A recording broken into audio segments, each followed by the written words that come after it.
ನಾವು ಮೊದಲೆಲ್ಲ ಫೇಸ್ಬುಕ್ಕು ಮತ್ತು ಇದರಲ್ಲೆಲ್ಲ ಮೆಸೇಜ್ ಸೆಂಡ್ ಮಾಡ್ಕೊಂಡು ನೋಡ್ತಾ ಇದ್ದೋ. ಇವಾಗ ಪಿ ಎಫ್ ಅಂತ ಆ್ಯಪ್ ಬಂದೈತೆ, ಅದರಲ್ಲಿ ಹಸುಗಳದ್ದು ಡೀಟೇಲ್ಸು ಮತ್ತು ಅದರ ಅಪ್ಡೇಟ್ಸ್ ಎಲ್ಲ ಸಿಗುತ್ತೆ. ನನ್ನ ಫ್ರೆಂಡ್ಗಳೆಲ್ಲ ಕರ್ಕೊಂಡು ಹೋಗಿ ಹಸುಗಳು ಗೊತ್ತಿರೋರು ಕರ್ಕೊಂಡೋಗಿ 3 ದಿವಸ ಎಲ್ಲ ತಿರುಗಬೇಕಾಯಿತು. ಇವಾಗ ಬಂದು ನಿಮಗೆ ಆ್ಯಪಲ್ಲಿ ಹಸುಗಳ ಡೀಟೇಲ್ಸು ಮತ್ತು ನಮ್ಮ ಮನೇಲೇ ಇದ್ರೂ ಅವ್ರ ಬಗ್ಗೆ ಹಸುಗಳ ಬಗ್ಗೆ ಡೀಟೇಲ್ಸ್ ತೊಗೋಬೋದು. ಎಷ್ಟು ಏನಾದರೂ ತರಬೇಕು ಅಂತಿದ್ರೆ ಆ್ಯಪಲ್ಲಿ ನೋಡ್ಕೊಂಡು ತರಬೇಕು ಅಂತ ಐಡಿಯಾ ಇದೆ ನನಗೆ. ಈ ಆ್ಯಪಲ್ಲಿ ಬರೀ ತೊಗೊಳ್ಳೋದಷ್ಟೇ ಮತ್ತು ಮಾರಾಟನೂ ಮಾಡ್ಬೋದು. ಆ್ಯಪ್ ಯಾವ ಲ್ಯಾಂಗ್ವೇಜಲ್ಲಿ ಇದೆ ಸರ್? ಕನ್ನಡದಲ್ಲಿ ಇದೆಯಾ, ಇಂಗ್ಲೀಷಲ್ಲಿ ಇದೆಯಾ, ಹೆಂಗೆ ಸರ್? ಇದರಲ್ಲಿ ಹಸುಗಳನ್ನ ಮಾರಾಟ ಮತ್ತು ಖರೀದಿಗೆ ಅವ್ರದ್ದು ಹಸುಗಳನ್ನ ಲಿಸ್ಟ್ ಮಾಡ್ಬೋದು. ಇವಾಗ ಫಾರ್ಮ್ನ ವಿಸಿಟ್ ಮಾಡಿ ಹಸುಗಳದ್ದು ರೇಟ್ ಅಲ್ಲೇ ಡಿಸ್ಕಸ್ ಮಾಡಿ ದೆನ್ ಅಲ್ಲಿಂದ ಪರ್ಚೇಸ್ ಮಾಡ್ಕೊಬೋದು. ಇದು ಒಂದು ಫ್ರೀ ಸರ್ವಿಸ್. ಇದು ಇದಕ್ಕೆ ಯಾವುದೇ ಚಾರ್ಜಸ್ ಇಲ್ಲ. ಇದು ಡೈರಿ ಫಾರ್ಮರ್ಸ್ ಬಂದು ಇದನ್ನು ಆ್ಯಕ್ಟಿವ್ ಆಗಿ ಯುಟಿಲೈಸ್ ಮಾಡ್ಕೊಬೋದು. ಇವಾಗ ಎಲ್ಲ ಕಡೆ ಫಾರ್ಮರ್ಸ್ಗೆ ಅಪ್ಲಿಕೇಶನ್ನ ನಾವು ಡೌನ್ಲೋಡ್ ಮಾಡ್ಕೊಡ್ತಾ ಇದೀವಿ ಮತ್ತು ಅವರು ಅವ್ರ ಫ್ರೆಂಡ್ಸ್ಗೆಲ್ಲ ತಿಳಿಸಿ ಅವರಾಗಿ ಡೌನ್ಲೋಡ್ ಮಾಡ್ಕೊತಾ ಇದ್ದಾರೆ. ಕೃಷಿ ಚಟುವಟಿಕೆ ಇದು ರೈತನ ವಾಹಿನಿ. ನಮಸ್ಕಾರ. ನಮಸ್ತೆ ಸರ್. ಸರ್, ಮೊದಲನೇದಾಗಿ ನಿಮ್ಮ ಒಂದು ಕಿರು ಪರಿಚಯ ಮಾಡಿಕೊಡಿ ಸರ್. ಸರ್, ನನ್ನ ಹೆಸರು ಯೋಗಾನಂದ ಅಂತ. ನಮ್ಮದು ಮೈಸೂರು ತಾಲೂಕು ಕೆಂಪೇಗೌಡನುಂಡಿ ಅಂತ ನಮ್ಮೂರು.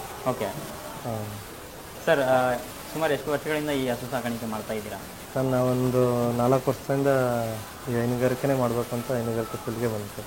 ಇವಾಗ ಒಂದು 6-7 ಹಸು ಇದೆ. ಈ ಕೊಟ್ಟಿಗೆ ತುಂಬ ಒಂದು 15 ಹಸು ಮಾಡಬೇಕು ಅಂತ ನನಗೆ ಇರೋದು ಆಸೆ. ಓಕೆ. ಮತ್ತು ನನ್ನ ಫ್ರೆಂಡ್ ಒಬ್ಬರು ಸಜೆಸ್ಟ್ ಮಾಡಿದ್ದಾರೆ. ಇವಾಗ ನಮ್ಮ ಪಿ ಎಫ್ ಅಂತ ಮೊಬೈಲಲ್ಲಿ ಆ್ಯಪ್ ಇದೆ. ಓಕೆ. ನಾವು ಮೊದಲೆಲ್ಲ ಫೇಸ್ಬುಕ್ಕು ಮತ್ತು ಇದರಲ್ಲೆಲ್ಲ ಮೆಸೇಜ್ ಸೆಂಡ್ ಮಾಡ್ಕೊಂಡು ನೋಡ್ತಾ ಇದ್ದೋ. ಇವಾಗ ಒಂದು ಪಿ ಎಫ್ ಅಂತ ಆ್ಯಪ್ ಬಂದೈತೆ, ಅದರಲ್ಲಿ ಹಸುಗಳದ್ದು ಡೀಟೇಲ್ಸು ಮತ್ತು ಅದರ ಅಪ್ಡೇಟ್ಸ್ ಎಲ್ಲ ಸಿಗುತ್ತೆ. ಮತ್ತು ಓನರ್ಗಳದ್ದು ಡೀಟೇಲ್ಸ್ ಸಿಗುತ್ತೆ. ಓನರು ಯಾವ ಏರಿಯಾ ಏನು ಅದು ಅವರ ಏರಿಯಾ ಎಲ್ಲ ಸಿಗುತ್ತೆ. ಮತ್ತು ಅದರಲ್ಲೇ ಚಾಟಿಂಗ್ ಆಪ್ಷನ್ ಇದೆ. ಹಸುಗಳ ಬಗ್ಗೆ ಫುಲ್ ಡೀಟೇಲ್ಸ್ ಇರುತ್ತೆ. ಅದ್ರ ಬಗ್ಗೆ ಎಕ್ಸ್ಪ್ಲೈನು ತಿಳ್ಕೊಬೋದು ನಾವು ಓನರ್ ಹತ್ರ ಚಾಟ್ ಮಾಡ್ಕೊಂಡು. ಆ ಥರ ಎಲ್ಲ ಚೆನ್ನಾಗಿದೆ ಪಿ ಎಫ್ ಅಂತ ಆ್ಯಪು. ಸೊ ಇದರಿಂದ ಏನು ಉಪಯೋಗ ಸರ್? ಅಯ್ಯೋ, ನಾನು ಮೊದಲೇ ಹೇಳ್ದಂಗೆ ಸುಮಾರು ಹಸುಗಳು ಪರ್ಚೇಸ್ ಮಾಡೋಕ್ಕೆಲ್ಲ ನಮಗೆ ಸುಮಾರು ಖರ್ಚಾಗಿತ್ತು. ನನ್ನ ಫ್ರೆಂಡ್ಗಳೆಲ್ಲ ಕರ್ಕೊಂಡು ಹೋಗಿ ಹಸುಗಳು ಗೊತ್ತಿರೋರು ಕರ್ಕೊಂಡೋಗಿ 3 ದಿವಸ ಎಲ್ಲ ತಿರುಗಬೇಕಾಯಿತು. ಇವಾಗ ಬಂದು ನಿಮಗೆ ಆ್ಯಪಲ್ಲಿ ಹಸುಗಳ ಡೀಟೇಲ್ಸು ಮತ್ತು ನಮ್ಮ ಮನೇಲೇ ಇದ್ರೂ ಅವ್ರ ಬಗ್ಗೆ ಹಸುಗಳ ಬಗ್ಗೆ ಡೀಟೇಲ್ಸ್ ತೊಗೋಬೋದು. ಎಷ್ಟು ಹಾಲು ಕರೀತಾ ಇದೆ, ಎಷ್ಟನೇ ಸೂಲ್ ಏನು ಅನ್ನೋದು ಓನರ್ ಡೀಟೇಲ್ಸಲ್ಲಿ ಓನರು ಜೊತೆ ಚಾಟಿಂಗ್ ಮಾಡಿ ತಿಳ್ಕೊಬೋದಲ್ಲ. ಅದರಿಂದ ಆ್ಯಪ್ ಚೆನ್ನಾಗಿದೆ ಸರ್ ನನಗೆ. ನೆಕ್ಸ್ಟು ಏನಾದರೂ ತರಬೇಕು ಅಂತಿದ್ರೆ ಆ್ಯಪಲ್ಲಿ ನೋಡ್ಕೊಂಡು ತರಬೇಕು ಅಂತ ಐಡಿಯಾ ಇದೆ ನನಗೆ. ಸರ್, ಈ ಆ್ಯಪಲ್ಲಿ ಬರೀ ತೊಗೊಳ್ಳೋದಷ್ಟೇ ಮತ್ತು ಮಾರಾಟನೂ ಮಾಡ್ಬೋದಾ? ಸರ್, ಅದೇ ಥರ ಈಗ ಅವರು ನಾನು ಯಾವ ಥರ ಆ ಥರ ತಗೊಬರ್ತೀನಿ. ನನಗೆ ಓನರ್ ಡೀಟೇಲ್ಸ್ ಹಾಕಿ ನಾನು ಯಾವುದಾದ್ರೂ ಕೊಡಬೇಕು ಅಂದ್ರೂ ನಾನು ಆ್ಯಪಲ್ಲಿ ಅಪ್ಡೇಟ್ ಮಾಡೋ ಥರ ಇದೆ. ಓಕೆ. ಸೊ ಇದರಲ್ಲಿ ಮಾರಾಟನೂ ಮಾಡ್ಬೋದು, ತಗೊಳ್ಬೋದು ಸರ್. ಅದು ಅಪ್ಡೇಟ್ಸ್ಗಳು ಡೈಲಿ ಬರ್ತಾ ಇರುತ್ತೆ. ಸರ್, ಆ್ಯಪ್ ಯಾವ ಲ್ಯಾಂಗ್ವೇಜಲ್ಲಿ ಇದೆ ಸರ್? ಕನ್ನಡದಲ್ಲಿ ಇದೆಯಾ, ಇಂಗ್ಲೀಷಲ್ಲಿ ಇದೆಯಾ, ಹೆಂಗೆ ಸರ್? ಈಗ ನಾನು ಕನ್ನಡದಲ್ಲಿ ಯೂಸ್ ಮಾಡ್ತಾ ಇರೋದು. ಆ್ಯಪಲ್ಲೆಲ್ಲ ಒಂದು 4-5 ಲ್ಯಾಂಗ್ವೇಜಸಲ್ಲಿ ಇದೆ ಸರ್. ಯಾವ್ರಿಗೆ ಬೇಕಾದ ಲ್ಯಾಂಗ್ವೇಜಸಲ್ಲಿ ಯೂಸ್ ಮಾಡಬೇಕು. ಓಕೆ. ನಮಸ್ಕಾರ, ನನ್ನ ಹೆಸರು ಚಾರ್ಲ್ಸ್ ಅಂತ. ಸೊ TFA ಕಂಪ್ನಿ ಕಡೆಯಿಂದ. ಸೊ TFA ಅನ್ನೋದು ಬಂದು ಟೈಮ್ ಫಾರ್ ಅನಿಮಲ್ ಅಂತ ಒಂದು ಅಪ್ಲಿಕೇಶನ್. ಇದು ಬಂದು ಡೈರಿ ಫಾರ್ಮರ್ಸ್ಗಂತ ಒಂದು ಅಪ್ಲಿಕೇಶನ್ ಮಾಡಿರೋದು.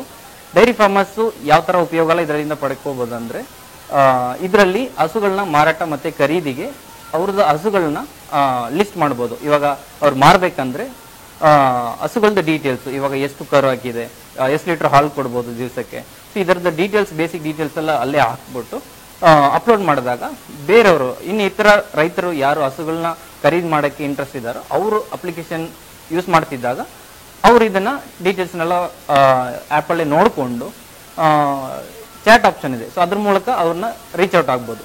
ಸೊ ಅವಾಗ ರೀಚ್ ಆದಾಗ ಅವ್ರದ್ದು ಲೊಕೇಶನ್ ಆಗಲಿ ಇಲ್ಲ ಫೋನ್ ನಂಬರ್ ಆಗಲಿ ಅದು ತಿಳ್ಕೊಂಡು ಅಲ್ಲೇ ನೇರವಾಗಿ ಯಾವ ವಿಲೇಜಲ್ಲಿ ಹಸುಗಳಿದೆಯೋ ಅದನ್ನು ನೋಡಿ ಆ ಡೈರಿ ಫಾರ್ಮ್ನ ವಿಸಿಟ್ ಮಾಡಿ ಹಸುಗಳದ್ದು ರೇಟ್ ಅಲ್ಲೇ ಡಿಸ್ಕಸ್ ಮಾಡಿ ದೆನ್ ಅಲ್ಲಿಂದ ಪರ್ಚೇಸ್ ಮಾಡ್ಕೊಬೋದು. ಸೊ ಅವ್ರಿಗೆ ಇಷ್ಟವಾದಲ್ಲಿ ಅವರು ಪರ್ಚೇಸ್ನ ಮುಗಿಸ್ಕೊಬೋದು. ಸೊ ಈ ಥರ ಒಂದು ಆಪ್ಷನ್ ಇದೆ. ಸದ್ಯಕ್ಕೆ ಹಸುಗಳು ಮಾರಾಟ ಮತ್ತು ಖರೀದಿ ಈ ಸರ್ವಿಸ್ ಬಂದು ಇದು ಬಂದು ಫ್ರೀ ಸರ್ವಿಸ್. ಸೊ ಇದಕ್ಕೆ ಯಾವುದೇ ಚಾರ್ಜಸ್ ಇಲ್ಲ. ಇದು ಡೈರಿ ಫಾರ್ಮರ್ಸ್ ಬಂದು ಇದನ್ನು ಆ್ಯಕ್ಟಿವ್ ಆಗಿ ಯುಟಿಲೈಸ್ ಮಾಡ್ಕೊಬೋದು.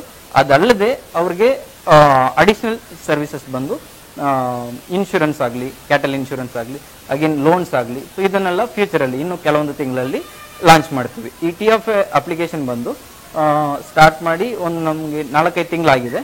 ಇವಾಗ ಎಲ್ಲ ಕಡೆ ಫಾರ್ಮರ್ಸ್ಗೆ ಅಪ್ಲಿಕೇಶನ್ನ ನಾವು ಡೌನ್ಲೋಡ್ ಮಾಡ್ಕೊಡ್ತಾ ಇದೀವಿ ಮತ್ತು ಅವರು ಅವ್ರ ಫ್ರೆಂಡ್ಸ್ಗೆಲ್ಲ ತಿಳಿಸಿ ಅವರಾಗಿ ಡೌನ್ಲೋಡ್ ಮಾಡ್ಕೊತಾ ಇದ್ದಾರೆ. TFA ಅಪ್ಲಿಕೇಶನ್ನ ಯಾವ ಥರ ಡೌನ್ಲೋಡ್ ಮಾಡ್ಕೊಬೇಕು, ಯಾವ ಥರ ಲಾಗಿನ್ ಆಗಬೇಕು, ಅದಾದಮೇಲೆ ಯಾವ ಥರ ಬಳಕೆ ಮಾಡ್ಬೋದು ಅಂತ ನಿಮಗೆ ತಿಳಿಸ್ಕೊಡ್ತೀನಿ.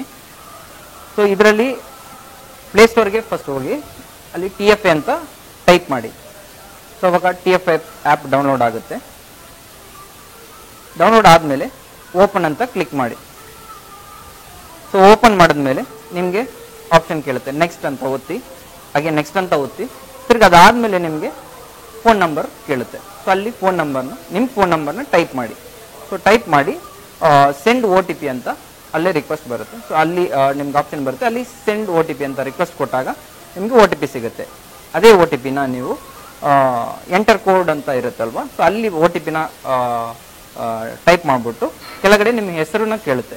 ಸೊ ಹೆಸರನ್ನ ಟೈಪ್ ಮಾಡಿ, ಟೈಪ್ ಮಾಡಿದ್ಮೇಲೆ ನಿಮಗೆ ನೆಕ್ಸ್ಟ್ ಆಪ್ಷನ್ ಬರುತ್ತೆ. ಸೊ ನೆಕ್ಸ್ಟ್ ಆಪ್ಷನ್ ಒತ್ತಬೇಕಾಗತ್ತೆ. ನೆಕ್ಸ್ಟ್ ಆಪ್ಷನ್ ಒತ್ತಿದಾಗ ನಿಮಗೆ ಅಗೇನ್ ಕೆಲವೊಂದು ಬೇಸಿಕ್ ಡೀಟೇಲ್ಸ್ ಕೇಳುತ್ತೆ. ಸೊ ಯಾವ ಥರ ನಿಮ್ಮದು ಬರ್ತ್ಡೇ, ಸೊ ಅಗೇನ್ ನಿಮ್ಮ ಬರ್ತ್ಡೇನ ಇಲ್ಲಿ ಚೂಸ್ ಮಾಡ್ಬೋದು, ಯಾವ ತಿಂಗಳು, ಯಾವ ಇಯರು. ಸೊ ಇದನ್ನು ನೀವು ಅಲ್ಲಿ ಸ್ಕ್ರಾಲ್ ಆಪ್ಷನ್ ಇದಲ್ವಾ, ಅಲ್ಲಿ ಸ್ಕ್ರಾಲ್ ಮಾಡಿ ನೀವು ಬರ್ತ್ಡೇನ ಚೂಸ್ ಮಾಡ್ಬೋದು. ನೆಕ್ಸ್ಟ್ ಕನ್ಫರ್ಮ್ ಕೊಟ್ಬಿಟ್ಟು, ಕನ್ಫರ್ಮ್ ಕೊಟ್ಟಾಗ ಅದು ಓಕೆ ಆಗುತ್ತೆ. ಸೊ ಕನ್ಫರ್ಮ್ ಕೊಟ್ಟು ನೆಕ್ಸ್ಟ್ ನಿಮ್ಗೆ ಆಪ್ಷನ್ ಬಂದು ನಿಮ್ಮ ಆಧಾರ್ ನಂಬರ್ನ ಟೈಪ್ ಮಾಡೋಕ್ಕೆ ಒಂದು ಆಪ್ಷನ್ ಇದೆ. ಸೊ ಅಲ್ಲಿ ಆಧಾರ್ ನಂಬರ್ನ ಟೈಪ್ ಮಾಡಿ. ಸೊ ನಿಮ್ಮ ಆಧಾರ್ ನಂಬರ್ನ ಅಲ್ಲಿ ಟೈಪ್ ಮಾಡಿಬಿಟ್ಟು ನೆಕ್ಸ್ಟ್ ಇದಕ್ಕೆ ಆಪ್ಷನ್ಗೆ ಹೋಗ್ಬೋದು. ಸೊ ಆ ಆಪ್ಷನಲ್ಲಿ ನಿಮಗೆ ಯಾವುದೆಲ್ಲ ನಿಮ್ಗೆ ಆಪ್ಷನ್ಸ್ ಇದೆ. ಸೊ ನೀವು ಬಂದು ಬೈಯರಾ, ಇಲ್ಲ ಸೆಲ್ಲರಾ, ಇಲ್ಲ ಏಜೆಂಟಾ, ಸೊ ಅದನ್ನು ನೀವು ಅಲ್ಲೇ ಕೆಳಗಡೆ ಬಂದು ಚೂಸ್ ಮಾಡ್ಬೋದು. ಸೊ ಅದರಲ್ಲಿ ನೀವು ಐದರ್ ಮೂರನ್ನು ಚೂಸ್ ಮಾಡ್ಬೋದು. ನೀವು ಏಜೆಂಟ್ ಆಗಿದ್ರೆ ಮೂರನ್ನು ಚೂಸ್ ಮಾಡ್ಬೋದು. ಇಲ್ಲ ಅಂದರೆ ಬೈಯರಾ ಇಲ್ಲ ಸೆಲ್ಲರಾ, ಇಲ್ಲ ಬೈಯರ್ ಎರಡು ಸೆಲ್ಲರ್ ಒಟ್ಟಿಗೆ ಚೂಸ್ ಮಾಡಿಕೊಂಡು ನೆಕ್ಸ್ಟ್ಗೆ ಹೋಗ್ಬೋದು. ನೆಕ್ಸ್ಟ್ ಹೋದಾಗ ನಿಮಗೆ ಪ್ರೊಫೈಲ್ ಫೋಟೋ ಕೇಳುತ್ತೆ. ಸೊ ಅಲ್ಲಿ ಪ್ರೊಫೈಲ್ ಫೋಟೋ ನೀವು ಆಲ್ರೆಡಿ ನೀವು ಒಂದು ಫೋಟೋ ತಗೊಂಡು ಗ್ಯಾಲರಿಯಲ್ಲಿ ಇಟ್ಟಿರಬೇಕು. ಸೊ ಆ ಫೋಟೋನ ನೀವು ಅಪ್ಲೋಡ್ ಮಾಡಿಬಿಟ್ಟು ನೆಕ್ಸ್ಟ್ ಕೊಡಿ. ನೆಕ್ಸ್ಟ್ ಕೊಟ್ಟಾಗ ಆ್ಯಪ್ ಇವಾಗ ಅಲೋ ಆಪ್ಷನ್ ಅಂತ ಕೇಳುತ್ತೆ. ಸೊ ಲೊಕೇಶನ್ ಕೇಳುತ್ತೆ. ಸೊ ಅದನ್ನು ಓಕೆ ಕೊಡಿ. ಸೊ ಕೊಟ್ಟ ಮೇಲೆ ನಿಮಗೆ ಡೈರೆಕ್ಟಾಗಿ ಆ್ಯಪ್ ಓಪನ್ ಆಗುತ್ತೆ. ಹೋಮ್ ಪೇಜ್ಗೆ ಹೋಗ್ತೀರಾ. ಸೊ ಹೋಮ್ ಪೇಜಲ್ಲಿ ನಿಮಗೆ ಆಪ್ಷನ್ಸ್ ಇರುತ್ತೆ ಈ ಥರ. ಸೊ ನಿಮ್ಗೆ ಲೆಫ್ಟ್ಗೆ ಕ್ಲಿಕ್ ಮಾಡಿದಾಗ, ಲೆಫ್ಟ್ಗೆ ಸ್ವೈಪ್ ಮಾಡಿದಾಗ ಹಸುಗಳು ನೆಕ್ಸ್ಟ್ ಆಪ್ಷನ್ಗೆ ಹೋಗುತ್ತೆ. ರೈಟ್ಗೆ ಕ್ಲಿಕ್ ಮಾಡಿದಾಗ ಹಸುಗಳು ಲೈಕ್ ಮಾಡಿಬಿಟ್ಟು ನಿಮಗೆ ಅಲ್ಲಿ ಚಾಟ್ ಆಪ್ಷನ್ಗೆ ಕರ್ಕೋಗುತ್ತೆ. ಸೊ ಆ ಥರ ಒಂದು ಆಪ್ಷನ್ನು. ಅಪ್ಲಿಕೇಶನಲ್ಲಿ ನಿಮಗೆ ಟ್ರೇಡ್ ಕ್ಯಾಟಲ್ ಅಂತ ಅಲ್ಲೇ ಒಂದು ಆಪ್ಷನ್ ಇದೆ ಅಲ್ವಾ, ರೈಟಲ್ಲಿ ಸೆಟ್ಟಿಂಗ್ ಪಕ್ಕದಲ್ಲಿ ಆಪ್ಷನ್ ಇದೆ ಅಲ್ವಾ. ಸೊ ಅದನ್ನು ಒತ್ತಿದಾಗ ನಿಮಗೆ ಟ್ರೇಡ್ ಕ್ಯಾಟಲ್ ಆಪ್ಷನ್ ಒಂದು ಓಪನ್ ಆಗುತ್ತೆ. ಸೊ ಅಲ್ಲಿ ಹೋಗ್ಬಿಟ್ಟು ಕ್ಯಾಟಲ್ ಟೈಪು, ನಿಮಗೆ ಕ್ಯಾಟಲ್ ಟೈಪ್ ಬಂದು ಕವ್ವ ಇಲ್ಲ ಬಫೆಲೋನ, ಸೊ ಆ ಥರ ಚೂಸ್ ಮಾಡ್ಕೊಬೋದು. ಅದಾದಮೇಲೆ ಬ್ರೀಡು, ಸೊ ಯಾವುದು ಆಲ್ ಬ್ಲ್ಯಾಕಾ ಇಲ್ಲ ಜೆರ್ಸಿನ HF ಆ ಥರ ಚೂಸ್ ಮಾಡ್ಕೊಬೋದು. ಅದನ್ನು ಚೂಸ್ ಮಾಡ್ಕೊಂಡ್ಮೇಲೆ ಕ್ಯಾಟಲ್ದು ಏಜು, ಸೊ ಹಸುಗೆ ಬಂದು ವಯಸ್ಸೆಷ್ಟು ಅಂತ, ಇವಾಗ 5 ವರ್ಷನ 6 ವರ್ಷನ, ಸೊ ಆ ಥರ ಚೂಸ್ ಮಾಡಿಕೊಂಡು ನೆಕ್ಸ್ಟು ಅದರದ್ದು ಪ್ರೆಗ್ನೆನ್ಸಿ, ಸೊ ಎಷ್ಟನೇ ಸುಳುವು ಅಂತ, ಸೊ ಅದರದ್ದು 3ನೇದ 2ನೇದ ಆ ಥರ ಚೂಸ್ ಮಾಡ್ಕೊಳ್ಳಿ. ಕೆಳಗಡೆ ತಿರ್ಗಾ ಆಪ್ಷನ್ ನಿಮಗೆ ಮಿಲ್ಕ್ ಪರ್ ಡೇ ಅಂತ ಇರುತ್ತೆ, ದಿವಸಕ್ಕೆ ಎಷ್ಟು 6 ಲೀಟ್ರ್ ಅಂತ. ಸೊ ಅದನ್ನು ನೀವು 15 ಲೀಟ್ರ್ 20 ಲೀಟ್ರ್ ಅದನ್ನು ಚೂಸ್ ಮಾಡ್ಕೊಬೋದು. ಅದನ್ನು ಚೂಸ್ ಮಾಡ್ಬಿಟ್ಮೇಲೆ ಕೆಳಗಡೆ ಕ್ಯಾಟಲ್ ನೇಮ್ ಅಂತ ಇರುತ್ತೆ. ಅದು ಇದ್ದರೆ ಹಸುಗಳದ್ದು ನೇಮ್ ಏನಾದರೂ ಇಟ್ಟಿದ್ರೆ ಅದನ್ನು ಹಾಕ್ಬೋದು. ಇಲ್ಲಾಂದರೆ ನೀವು ಡೈರೆಕ್ಟಾಗಿ ಲಿಸ್ಟ್ ಕ್ಯಾಟಲ್ ಫಾರ್ ಟ್ರೇಡ್ ಅಂತ ಆಪ್ಷನ್ ಒತ್ಬೋದು. ಆವಾಗ ಏನು ಕೇಳುತ್ತೆ, ಪ್ರೈಸ್ ಹಾಕಿ ಅಂತ ಬರುತ್ತೆ ಅಲ್ಲಿ ಆಪ್ಷನ್. ಸೊ ಪ್ರೈಸ್ ಹಾಕೋದು ನೀವು 70,000 ಇಲ್ಲ 90,000 ಏನು ಹಸುಗೆ ಬೆಲೆ ಕಟ್ತೀರೋ, ಸೊ ಆ ಬೆಲೆನ ಅಲ್ಲಿ ಅಲ್ಲೇ ಮೆನ್ಷನ್ ಮಾಡ್ಬೋದು. ಅಲ್ಲಿ ಟೈಪ್ ಮಾಡಿಬಿಟ್ಟು ಇವಾಗ 1 ಲಕ್ಷ ಅಂತ ಅಂದ್ಕೊಳ್ಳಿ, ಹಾಕ್ಬಿಟ್ಟು ನೆಕ್ಸ್ಟ್ ಕೊಡಿ. ನೆಕ್ಸ್ಟ್ ಕೊಟ್ಟಾಗ ಇವಾಗ ನಿಮಗೆ ನೆಕ್ಸ್ಟ್ ಕೊಟ್ಟಾಗ ಫೋಟೋ ಕೇಳುತ್ತೆ. ಸೊ ಫೋಟೋದಲ್ಲಿ ನಿಮಗೆ ಅಲ್ಲೇ ಆಪ್ಷನ್ಸ್ ಬರುತ್ತೆ, ಫುಲ್ ಬಾಡಿನ, ಫೇಸಾ, ಸೈಡ್ ವ್ಯೂನ, ಸೊ ಇದೆಲ್ಲ ಅಲ್ಲೇ ಇರುತ್ತೆ. ನೀವು ಪ್ಲಸ್ ಕೊಟ್ಟು ಅದರಲ್ಲಿ ಫೋಟೋಗಳನ್ನ ಆ್ಯಡ್ ಮಾಡ್ಬೋದು. ಸೊ ಫೋಟೋನ ನೀವು ಮುಂಚೆನೇ ತಗೊಂಡಿರ್ತಿರಬೇಕು. ಗ್ಯಾಲರಿಲಿ ಫೋಟೋಗಳಿದ್ದರೆ ಅದನ್ನು ಆ್ಯಡ್ ಮಾಡ್ಸೋಕ್ಕೆ ಇನ್ನೂ ಈಸಿ ಆಗಿಬಿಡುತ್ತೆ ನಿಮಗೆ. ಪ್ಲಸ್ ಅಂತ ಓದ್ಬಿಟ್ಟು ಫೋಟೋಗಳನ್ನ ಆ್ಯಡ್ ಮಾಡಿಬಿಟ್ಟು ಡನ್ ಅಂತ ಕೊಟ್ಟರೆ ನಿಮಗೆ ಬೇರೆಯವ್ರಿಗೆ ಹಸುಗಳು ಕಾಣುತ್ತೆ. ಸೊ ನೀವು ಅಪ್ಲೋಡ್ ಮಾಡಿರೋದು ಬೇರೆಯವ್ರಿಗೆ ಕಾಣುತ್ತೆ ಪ್ರೈಸ್ ಸಮೇತ. ನೀವು ಏನೇ ಡೀಟೇಲ್ಸ್ ಹಾಕಿದ್ರು ಆ ಡೀಟೇಲ್ಸ್ ಜೊತೆ ಬೇರೆಯವ್ರಿಗೆ ಹಸುಗಳು ಕಾಣುತ್ತೆ. ಕೊನೆಯದಾಗಿ ನಮ್ಮೆಲ್ಲರಿಗೂ ಉಪಯುಕ್ತವಾದ ಮಾಹಿತಿಯನ್ನು ಕೊಟ್ಟಿರುವಂತಹ ಚಾರ್ಲ್ಸ್ ರವರಿಗೆ ನಮ್ಮ ಪರವಾಗಿ ಧನ್ಯವಾದಗಳನ್ನು ಹೇಳ್ತಾ ಈ ವಿಡಿಯೋನ ಮುಗಿಸ್ತಾ ಇದ್ದೀನಿ. TFA ಅನ್ನೋ ಆ್ಯಪನ್ನು ಹಸುಗಳನ್ನು ಖರೀದಿ ಮಾಡೋದಕ್ಕೆ ಮತ್ತು ಮಾರಾಟ ಮಾಡೋದಕ್ಕೆ ಅಂತೇಳಿನೇ ಡಿಸೈನ್ ಮಾಡಿದ್ದಾರೆ. ಇದರಿಂದ ನಿಮ್ಮ ಟೈಮು ಮತ್ತು ದುಡ್ಡು ಎರಡನ್ನೂ ಸೇವ್ ಆಗುತ್ತೆ. ಸೊ ನಿಮ್ಗೇನಾದರೂ ಇಂಟ್ರೆಸ್ಟ್ ಇದ್ದರೆ ಆ ಆ್ಯಪ್ದು ಲಿಂಕು ಡಿಸ್ಕ್ರಿಪ್ಷನಲ್ಲಿ ಕೊಟ್ಟಿದ್ದೀನಿ. ಸೊ ಅದರ ಮೇಲೆ ಕ್ಲಿಕ್ ಮಾಡಿ ನೀವು ಅದನ್ನು ಡೌನ್ಲೋಡ್ ಮಾಡಿಕೊಂಡು ಯೂಸ್ ಮಾಡಿ ಅಂತ ಹೇಳ್ತಾ ಈ ವಿಡಿಯೋನ ಮುಗಿಸ್ತಾ ಇದ್ದೀನಿ. ಸೊ ನಿಮ್ಮೆಲ್ಲರಿಗೂ ಮತ್ತೊಮ್ಮೆ ಧನ್ಯವಾದಗಳು. ಕೃಷಿ ಚಟುವಟಿಕೆ ಇದು ರೈತನ ವಾಹಿನಿ.